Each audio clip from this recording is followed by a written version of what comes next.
Bonjour, je suis Anne-Marie, maître composteur au CPIE Flandre-Maritime et aujourd'hui je vous présente le compost.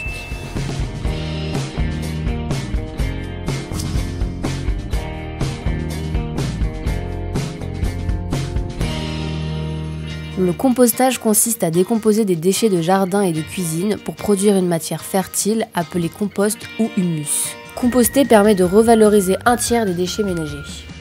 Vous venez donc d'acquérir un composteur, mais comment bien le mettre en route? Déchets de jardin, déchets de cuisine, je les ai déposés au fur et à mesure dans un seau. Vous allez le verser dans le composteur. À partir du moment où vous versez un seau de matières humides, vous mélangez avec un seau équivalent de matière sèche. Les matières humides, aussi appelées matières vertes, c'est par exemple des épluchures de légumes, des mauvaises herbes ou des feuilles bien vertes. Et les matières sèches, que l'on appelle également matières brunes, cela peut être des feuilles mortes, du carton, de la paille. Le travail n'est pas terminé.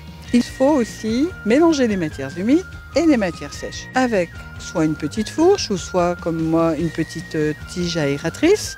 Il est important de bien humidifier tout ce mélange en arrosant régulièrement les matières. Pendant environ 6 à 8 mois, les matières vertes et les matières brunes se décomposent, elles se fragmentent. Après 6 à 8 mois, vous obtiendrez ce que nous appelons de l'humus, donc du compost. Et ce que vous remarquez, c'est qu'il n'y a aucune matière visible que vous avez déposée dans votre composteur. Votre compost sera donc très utile pour nourrir votre potager, vos plantations, vos empotages, vos jardinières. Ce compost est le fruit du travail de petits invertébrés et de micro-organismes. Je voulais vous présenter le ver Eugenia foetida, qui est le ver de fumier et qui a forcément été le plus grand ouvrier du compost puisque c'est lui qui dégrade une grande partie des matières. Voici les différents avantages du compost. Le compost produit par le jardinier est gratuit. Le compost retient l'eau et évite d'arroser trop souvent le sol de son jardin. Le compost améliore la structure du sol. Et pour le jardinier, ça représente plein d'avantages de faire son compost.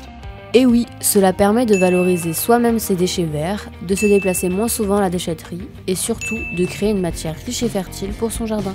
Alors vous avez vu, c'est simple. À vous de composter. A bientôt pour de nouveaux conseils et rendez-vous sur le site www.communauté-urbaine-dunkerque.fr/lesdéchets pour plus d'informations.